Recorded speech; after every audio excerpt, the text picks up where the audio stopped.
Welcome to the Darwinian Delusions channel. We're going to do something different today. What I want to do is speak about Darwinian evolution as a religion and the sort of experiences of someone who used to believe in Darwinian evolution. And on this show today, I have with me Jerry. Assalamu alaikum, bro. Assalamu alaikum. How you doing, bro? Yeah, alhamdulillah, I'm good. Just arrived here, Brother Sabur, he caught me nicely and we've set up a little impromptu video. He didn't come with any intention. I just thought, okay, you know what, let me just get this on video. So, Jerry, alhamdulillah, is one of the brothers who goes out with us to convey the message of Islam. He used to be, you were an atheist for 15 years. 15 years. Solid atheist. Pretty, I'd say about 90% on a scale of percentages. So like in strength. You believe in materialism, you believe that, the universe, there's no God, Darwinian evolution is true. I was absolutely stern on the fact that there was no God, but I was in flux with regards to evolution being true. I mean, any time I actually thought about evolution, just using my own common sense, I couldn't believe in it. Really? But my nafs was pulling me towards the other direction, because I was also surrounded by other atheists, and there's that slight uncertainty there. There always was, yeah. There always was. But like any time I dug deeper into it, I started to doubt it, because it just doesn't make sense from a common sense point of view that apes can transition into humans. And it all is a blind chemical, physical process, just running on its own, and it just leads to everything. Well, the reason most people push evolution is they say that creatures adapt to their circumstance, but apes are already perfectly adapted to their natural environment. Whereas if you put us in their environment, we're going to fail and die very quickly. And the environment we live in right now is not something we adapted to. It's quite the opposite. It's something we adapted to suit us. So the premise of evolving to suit our needs, it just falls down immediately. We're changing the environment all the time.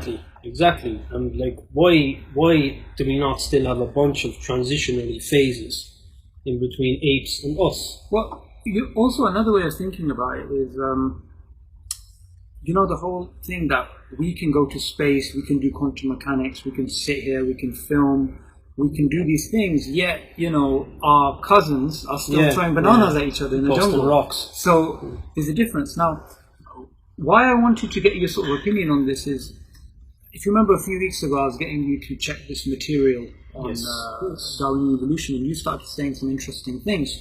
Now, do you think most of the atheists out there, they actually understand it and they believe in it, or do you think it's just like a sort of social thing? I think it's very much a social thing, driven by the nafs.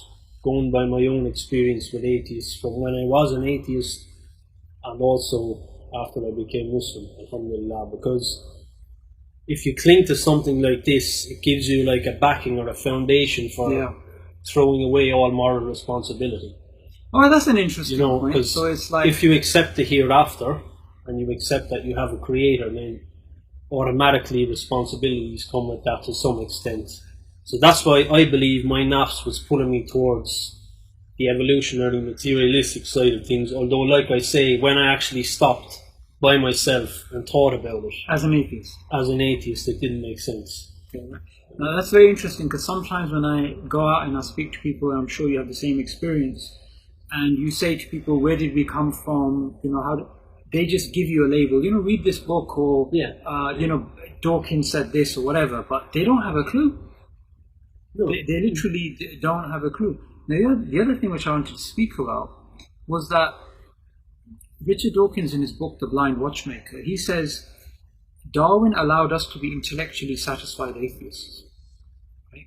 So do you think, even at an academic level, do you think the scientists who are atheists, they have this bias and therefore they're more likely to try and fit the data into the theory rather than the other way around? From an Islamic point of view, I would say most definitely, yeah. I mean, from their point of view, the scientists, the particular scientists that you're speaking about, I mean, why did they even pursue science? If everything is materialistic and it's all about the how, then there is no why for anything.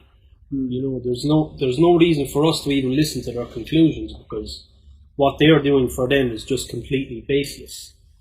So yeah, maybe lack of honesty is one of the basically you're speaking about, you know, nihilism, everything being the nihilism, same. Yeah. And it's interesting because I remember, I think once we were speaking about this a few weeks ago, you believed in that.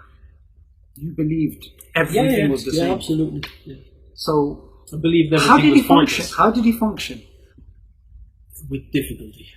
With difficulty, yeah. I mean, when you are nihilistic, so to speak, and you believe everything is pointless, you need something to latch onto to amuse you and or waste your time at the same time. I suppose you need a cause, and different people latch on to different things. And you can see they're emotionally attached to that which has no benefit for them. But if you dig deep with any atheist on the planet, and you keep asking them why, very quickly you're going to run into the obvious fact that their base is, I don't know. So they have no why. They have no reason to build upon anything. For them, it's just a bunch of, anything that happens is just a bunch of random, what would you say? Just random knowledge. Random events. Yeah, random event on top of random event on top of random event, including their pursuit of science. Yeah. You know, at the end of the day, we're all going to the same place. And what's the incentive? Yeah, what's the incentive for anything for these people? I mean, I was honest with myself when I was an atheist, and I started to ask myself, why do I get up out of bed in the morning? And I couldn't answer this question. I could put fake answers up, but deep down something within me had to acknowledge that I couldn't answer this question. And I suppose they would say they want to make the world a better place through their pursuit of science, but if the world is pointless and random, it cannot be made better. They're basically deluding themselves, because that which is pointless remains pointless, doesn't it? You need a foundational reason for everything you do, or you're just wasting your time until you pop your clogs. You know, I mean... Absolutely. You're just going to the same place. You're just going to go to the grave, and that's going to be the end of it all.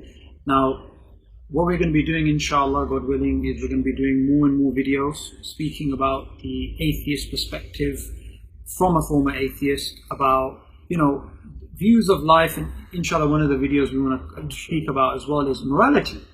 Right? I know that's going to get you going, right? Morality. How does morality make sense from an atheistic perspective? So, Darwinism is actually a religion because it's accepted. It's dogma, isn't it? It's dogma, right? They don't understand it, yet they still accept it. By the way, I've been promoting this book. This is a new book. It's been out for just a few months. Darwinism as a Religion, written by an atheist, philosopher of science, published by Oxford University. Mainstream academics admitting that it is actually a religion. Jazakallah khair for joining me on the show. Well, yeah. Inshallah, we'll have you soon as well. Assalamu alaikum.